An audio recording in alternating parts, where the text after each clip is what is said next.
అందరికీ నమస్కారం. వైఎస్ఆర్సీపీ నాయకులు అదే మంత్రులు అంటే మనందరికీ తెలుసు, కేవలం అవతల వాళ్ళని తిట్టడం కోసమే ఒక శాఖ అనేది పెట్టుకోవడం, ఆ శాఖలో మంత్రులుగా అపాయింట్ చేసిన మంత్రులు ఎగ్జాంపుల్ అమర్ కానీ అంబటి కానీ ఇలాంటి వ్యక్తులు. పాపం విశాఖపట్నాన్ని క్యాపిటల్ సిటీ చేసేస్తాం, మా జగన్ రెడ్డి గారు వచ్చేసి విశాఖపట్నం నుంచే అంటే పరిపాలన మొదలు పెట్టేస్తున్నారు అని చెప్పి ఆవేశంగా నిన్న చెప్పడం జరిగింది.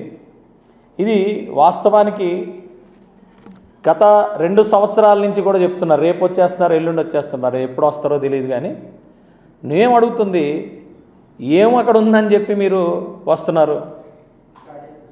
అక్కడ విశాఖపట్నాన్ని మీ నాయకులందరూ కలిసి ప్యాకేజీలుగా అదే మీరు అంటూ ఉంటారు కదా ప్యాకేజ్ అని, ఒక దసపల్లా భూముల ప్యాకేజు, ఒక ఋషికొండ ప్యాకేజు, ఒక ఈ మధ్యకాలంలో నిన్న మొన్న కూడా ఈ మధ్యకాలంలోనే ఫారెస్ట్ బంగ్లా దగ్గర ఉన్న ప్యాకేజు, లేకపోతే ఒక ఆంధ్ర యూనివర్సిటీ ప్యాకేజు, ఇలాగ అనేకమైన ప్యాకేజీలుగా డివైడ్ చేసి మీరు పంచుకున్న ఆస్తుల్లోని మరి ఏమన్నా గవర్నమెంట్కి అంటే గవర్నమెంట్ ఆస్తులే గవర్నమెంట్కి ఏమన్నా ఇచ్చి అక్కడ ఏమన్నా బిల్డింగ్లు కడతారా?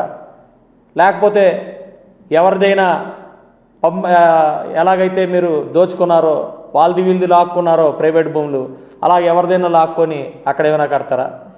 ఇలాంటివన్నీ కూడా కొంచెం క్లారిటీ ఇవ్వాల్సిన పరిస్థితి ఉంది. ఎందుకంటే మీరు ఏదైతే చేస్తారో అవతల వాళ్ళ మీద తోస్తుంటారు, ఎంతసేపు ప్యాకేజీలు అంటుంటారు.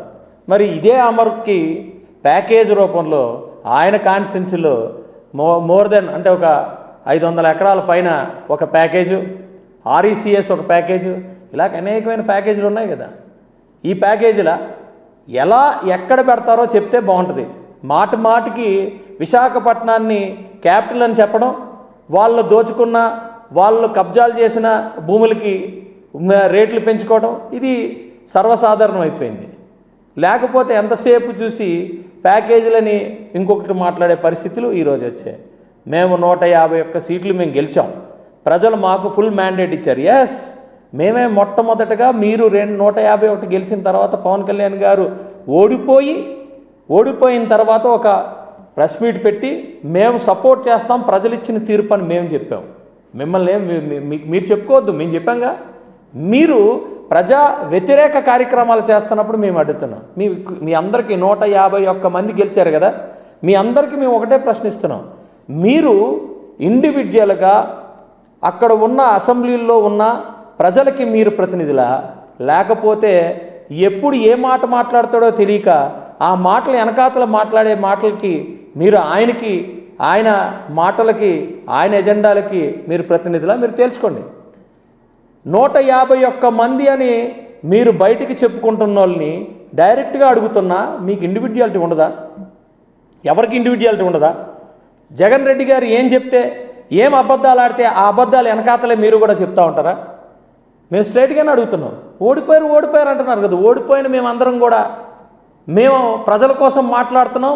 ఎప్పటి నుంచో మేము రాజకీయం వచ్చిన దగ్గర నుంచి, పార్టీ పెట్టిన దగ్గర నుంచి ప్రతి అంశం మీద చాలా క్లారిటీగా మాట్లాడి అదే మాట మీద నిలబడుతున్నామే. మీరు గెలిచి ప్రజల దగ్గర నుంచి ప్రతినిధులుగా మీరు మ్యాండేట్ తీసుకొని మీరు అబద్ధాలు ఆడుతూ ఉంటే మీ 151 దేనికి అవసరం? ఎవరికి అవసరం? మరి ఎందుకు గొప్పలు చెప్పుకుంటున్నారు? మాట్లాడితే సింహం సింగిల్గా వస్తుంది. అరే, సింహం సింగిల్గానే వస్తుంది. ఆ సింహం ఏంటనేది, సింహానికి కొన్ని లక్షణాలు ఉంటాయి. ఆ లక్షణాలు ఈ మధ్యకాలంలో ఎప్పటంలో చూసుంటారుగా, ఎలా ఉంటుందో దాన్ని సింహం అంటారు. అబ్బాయి లేదు, మీ పరదారెడ్డి ఆఖరికి ప్రతి గ్రామానికి ఎక్కడికి వెళ్ళినా కూడా పరదాలు వేసుకొని తిరుగుతున్నాన్ని సింహాలు అనరు, బ్యారికేడ్లు వేసుకున్న వాళ్ళని సింహాలు అనరు. నీకే అమర్ కానీ అంబటి కానీ లేకపోతే రోజా కానీ మీకు ఎస్పెషల్లీ మీకు పేర్లు పెట్టి మరీ చెప్తున్నా, సింహాలు అనరు. రోజా సింహాలంటే ఎప్పటంలో తిరిగింది కదా, దాన్ని సింహం అంటారు. దీన్ని ఆఖరికి మీ నాయకుడు పాపం ముత్తాతలు ఉన్న ఆయన సొంత గ్రామం, సొంత నియోజకవర్గంలో కూడా ఆఖరికి పరదాలు వేసుకు తిరుగుతుంటే మీరేమో బయట ప్రగల్భాలు పలుకుతున్నారు. ఇది ఎంతవరకు మీరు మాట్లాడతారు? నేను అంటుంది, మీకు ఇంతమంది మంత్రులు ఉన్నారు, మీ మంత్రులు అసలు ఎప్పుడైనా మీ శాఖల గురించి తెలుసా? పొద్దున్న లెగిస్తే రోజా వచ్చి ఏదో మాట్లాడుతూ ఉంటుంది, పొద్దున్న లెగిస్తే అంబటి ఏదో ఒకటి మాట్లాడుతుంటాడు. మీకు శాఖలు ఇచ్చారు బాబు, మీకు శాఖలు ఇచ్చారు. అంబటి కానీ అమర్ కానీ నేను అందరికి అడుగుతున్నా, మీకు కొన్ని పనులు ఉంటాయి. మంత్రి అంటే దాని పనులు వేరు. అంతేగాని ఊరికే మీ కులంలో మీ సామాజిక వర్గంలో వ్యక్తుల్ని టార్గెట్ చేసి తిట్టడం కాదు. అదే మా పవన్ కళ్యాణ్ గారిని నేను అంటున్నాను. మరి అంత ఇది ఉన్నప్పుడు ఈ మధ్యకాలంలో ఆడియోలు వీడియోలు బయటపడ్డాయి కదా, ఆడియోలు వీడియోలు మీ అవంతి గారిది కానీ మీ అంబటిది కానీ వీళ్ళందరిది. నేను అంటున్నా, ఇంకొక సామాజిక వర్గం లేదా? అన్నీ మీ సామాజిక వర్గం వల్ల బయటపడుతున్నాయి ఏంటి? ఒకసారి ఆలోచించుకోండి. అన్నీ మీ సామాజిక వర్గమే, ఇంకో సామాజిక వర్గం లేదా? ఎందుకంటే విజయసాయి రెడ్డి గారి మీద కూడా ఆరోపణలు ఉన్న వైజాగ్లో, మరి ఆయన ఎందుకు బయటపడలా? ఒకసారి ఆలోచించుకొని మాట్లాడుకోండి. మీరు చేసేవన్నీ కూడా మీరు ప్రజలకి సంబంధం లేని కార్యక్రమాలు చేస్తూ మీరేదో మాట్లాడుతున్నారు. మీరా విశాఖపట్నం డెవలప్ చేసేది? మీరా అమరావతిని డెవలప్ చేసేది? మరి ఎందుకు కర్నూలు గురించి అంత, హైకోర్టు గురించి ఎందుకు అలాంటి మీరు ఇది ఇచ్చారు హైకోర్టు సుప్రీంకోర్టులో? మీరు దయచేసి ఇవన్నీ తెలుసుకొని మాట్లాడండి. ఊరికే బయటకు వచ్చి తోక పార్టీలు ఆ పార్టీలు, ఎవరికి తోక? ప్రజల కోసం పెట్టిన పార్టీ జనసేన పార్టీ, ప్రజల కోసం పోరాడుతున్న పార్టీ జనసేన పార్టీ, ప్రజల కోసం ఏదైనా చేయడానికి రెడీగా ఉన్న పార్టీ, అంటే ప్రాణాలు ఇవ్వడానికి కూడా రెడీగా ఉన్న పార్టీ జనసేన పార్టీ. గుర్తుపెట్టుకోండి. మీ పార్టీలాగా కేవలం నేను ముఖ్యమంత్రిని అవ్వాలి, మాకు ఒక అవకాశం ఇవ్వండి అని చెప్పి ప్రజల్లోకి వెళ్ళిన పార్టీ కాదు. 30 సంవత్సరాలు మనమే అధికారంలో ఉండాలి, అధికారం చేజిక్కించుకోవాలనే టార్గెట్తో ఉన్న పార్టీ జనసేన పార్టీ కాదు, మీ పార్టీ. ప్రజల కోసం ఏదైనా త్యాగం చేయడానికి రెడీగా ఉన్నాం. 25 సంవత్సరాలు ప్రజలకు అండదండగా మినిమం ఉండాలి అని చెప్పి వచ్చిన పార్టీ మినిమం నాయకత్వం పవన్ కళ్యాణ్ గారిది. అంటే మీ ఉద్దేశాలు ముఖ్యమంత్రి అవ్వాలి, మీ దగ్గర మీ చేతుల్లో అధికారం పెట్టుకోవాలి. మా టార్గెట్ ప్రజల కోసం ఉండాలి, భవిష్యత్తు కోసం ఉండాలి, రేపటి భవిష్యత్తుని తీర్చిదిద్దాలి. ఈ అన్నిటి కోసం పవర్ అనేది ఇంపార్టెంట్ కాబట్టి ఆ పవర్ అనే దాని మీద మేమున్నాం. ప్రజలకు అర్థమవుతుంది. వైఎస్ఆర్సీపీ పార్టీ 175 సీట్లలో క్యాండిడేట్లు ఉన్నారా? ఎస్. మీరు క్యాండిడేట్లకి మీరు మాట్లాడేటప్పుడు మేము చాలా క్లారిటీగా అడుగుతున్నా, క్యాండిడేట్ అంటే ఎవరు అనేది మాట్లాడిన తర్వాతే 175 సీట్లలో పోటీ చేయగలరా అనే దాని గురించి మాట్లాడండి. ఎందుకు అంటున్నానంటే, మీ లాంగ్వేజ్లో క్యాండిడేట్ అంటే డబ్బులు ఉండాలి, గొడవలు చేయాలి, కేసులు పెట్టించుకోవాలి, పెద్ద పెద్ద కేసులు ఉండాలి. ఇది మీ క్యాండిడేట్. మాకు క్యాండిడేట్లు అంటే ప్రజల కోసం ఉండాలి, ప్రజల్లోంచి రావాలి, ప్రజల కోసం పనిచేయాలి, రేపటి తరాల కోసం పనిచేయాలి. ఇది మా క్యాండిడేట్. మా జనసేన పార్టీకి ప్రజాస్వామ్యబద్ధంగా క్యాండిడేట్లు అనేవి మాకు ఫుల్గా ఉన్నారు. మీకు తెలియకపోతే మేమేం చేయలేం, తెలియాల్సింది ప్రజలకి. మీకు తెలియకపోతే మేము తేలేం, జైల్లోంచో లేకపోతే ఇంకొకటి దగ్గర నుంచో మేము తేలేం, మేము ఒప్పేసుకుంటాం. ప్రజల్లోంచి తెస్తాం మేము క్యాండిడేట్లని. ప్రజల్లోంచి ఆల్రెడీ ఉన్నారు కాబట్టే ఈరోజు ప్రతి గ్రామంలో మిమ్మల్ని ప్రశ్నిస్తున్నారు. అధికారంలోకి వచ్చే పార్టీ జనసేన పార్టీ. మీరు ప్రతి విషయానికి పవన్ కళ్యాణ్ గారు ఇలా చూస్తే భయం, ఎవరితో మాట్లాడితే భయం, ఎక్కడికైనా వెళ్తే భయం. ఏంటిది? భయపడేదానికన్నా మేము డైరెక్ట్గానే చెప్పాం కదా, జగన్మోహన్ రెడ్డి అనే వ్యక్తి ప్రజల కోసం పనిచేస్తే నేను రాజకీయం వదిలేస్తానని కూడా చెప్పారు ఆయన. మరి అదేదో కార్యక్రమం చేసుకోవచ్చు కదా మోడీ గారితోని. ఏం మాట్లాడేశారు? ఏం మాట్లాడతారండి? ఎవరికైనా బాధ ఉంటే ఆయన మనసుతో స్పందించి ఆయన అకౌంట్లో ఎంత ఉందో అంతా ఖాళీ చేసి జీరో బ్యాంక్ అకౌంట్ మెయింటైన్ చేసే వ్యక్తి ఈ రాష్ట్రంలో కానీ దేశంలో కానీ పవన్ కళ్యాణ్ గారు అగ్రగణ్యుడు. ఆయనే మొదటి వ్యక్తి. అలాంటి జీరో బ్యాంక్ అకౌంట్లు మెయింటైన్ చేసుకోవడానికి మేము మోడీ గారితోనేమో పర్సనల్గా మాట్లాడుకుంటామా? ఎవరన్నా వింటారా? ఎవరన్నా నమ్ముతారా? దేనికోసం మేము మోడీ గారికి పర్సనల్గా మేము మాట్లాడాలి? 2, మీరు 50 రూపాయల టికెట్లు 10 రూపాయలు చేశారనా? మేము సార్ మా 10 రూపాయల టికెట్లను 50 రూపాయలు చేయించండి అని చెప్పి మేమేమైనా మోడీ గారి దగ్గరికి వెళ్ళాలా? ఏం మాట్లాడతారండి?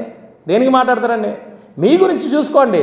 సాయంత్రం అయ్యేసరికి ఓన్లీ ఒక షాపులో, వైన్ షాప్లో కేవలం క్యాషే మేము తీసుకోబడుతుంది మొత్తం ఆంధ్రప్రదేశ్ మొత్తం భారతదేశం అంతా ఎలక్ట్రానిక్ క్యాష్ గురించి మాట్లాడుతుంటే వీళ్ళు మాత్రం మీ వైన్ షాపుల్లో టోటల్గా ఓన్లీ క్యాష్ యాక్సెప్టెడ్. సాయంత్రానికి ఆ కట్టలు ఎక్కడ పోతున్నాయో తెలీదు. కట్టలుగా కట్టి ప్యాకెట్లుగా కట్టి ప్యాకేజీలుగా ఇచ్చి మళ్ళీ మాకు చెప్తారు ప్యాకేజీలని. ఏమండి, దేనికోసం మాట్లాడాలో అర్థమే కాదు.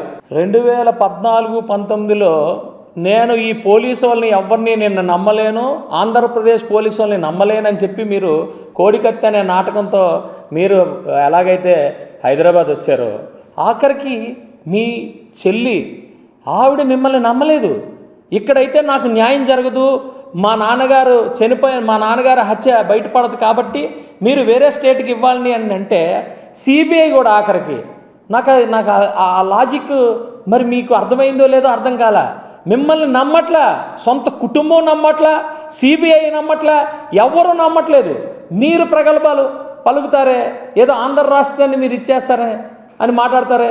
ఎలాగ మరి ఆయన సొంత చిన్నాన్నగారి హత్య కేసును ఎందుకు ఇక్కడికి తెలంగాణకి షిఫ్ట్ చేశారు? సొంత కుటుంబంలో వ్యక్తి హత్య అయితే అక్కడ ఆయనకే న్యాయం చేయకుండా, ఆయనకే జెన్యూనిటీ లేని పరిస్థితుల్లో ఆయన హత్య కేసును బయట పెట్టలేని ఒక అసమర్థత ప్రభుత్వాన్ని మీరు నడుపుతూ మీరు ప్రగల్భాలు పలుకుతుంటే నిజంగా మీకు ఎప్పుడైనా మీరు ఆలోచించుకున్నారా? రోజా గారు పొద్దున్న లెగిస్తే మరి ఏది మిర్రర్ దగ్గర కూర్చున్నారో లేదో నాకు తెలీదు, అద్దం దగ్గర కూర్చున్నారో. ఒకసారి కూర్చోమ్మా రోజమ్మ, ఒకసారి కూర్చో. అమర్ నువ్వు కూడా కూర్చో, అంబటి నువ్వు కూర్చో, ఎందుకంటే నోరు ఎక్కువగా మాట్లాడుతున్నారు కదా. ఒక పక్కన మిమ్మల్ని మీ ఇంట్లో వాళ్ళే నమ్మట్లేదు, మీరు ప్రజల గురించి మాట్లాడతారు, 175 సీట్ల కోసం మాట్లాడతారు. సో ఆలోచించుకోండి. ఫస్ట్ అన్నారు వైన్ షాపులు తగ్గించానన్నారు. నేను ఇప్పుడు చెప్పండి, రాష్ట్రంలో పాతలో ఏదైతే వైన్ షాపులు ఉన్నాయో ఆ వైన్ షాపులు అన్నీ ఈరోజు పెట్టారా లేదా? మీరు అన్నీ ఓపెన్ చేశారా లేదా? మీరు ఎలక్షన్ దగ్గరకు వచ్చేసరికి మొత్తం అన్నీ కూడా జీరో చేసి కేవలం ఏదో ఒక 5 స్టార్ హోటల్లో మాత్రమే కనపడుతుందని చెప్పి వచ్చిన మీరు మాటికి మాటలు మార్చే ఈ జగన్ రెడ్డి గారు వాళ్ళ వెనకాతల పొద్దున్న ఏం మాట్లాడతాడో సాయంత్రం ఏం మాట్లాడో తెలియని 150 మంది ఎమ్మెల్యేలు మీరు జనసేన గురించి మాట్లాడుతున్నారు, మీరు మా నాయకత్వాల గురించి మాట్లాడుతున్నారు. వీఆర్ లీడర్స్, మేము ప్రజల్లోంచి వచ్చిన లీడర్స్మే, ప్రజల కోసం పనిచేసే లీడర్స్మే. జనసేన గురించి మాట్లాడేదానికన్నా ఇంకొక సంవత్సరం ఉంది. ప్రజల కోసం పనిచేయడం నేర్చుకోండి. లేదు అంటే మాత్రం మీరు జైల్లో పెట్టండి, మీరు ఇబ్బంది పెట్టండి, ఏమి పెట్టినా ప్రాణాలకి తెగించి పార్టీలోకి వచ్చి ప్రజల కోసం పనిచేస్తున్న వాళ్ళకి ఇవన్నీ లెక్క కాదనేది మీకు అతి త్వరలో తెలుస్తుంది. జై హింద్, జై జనసేన.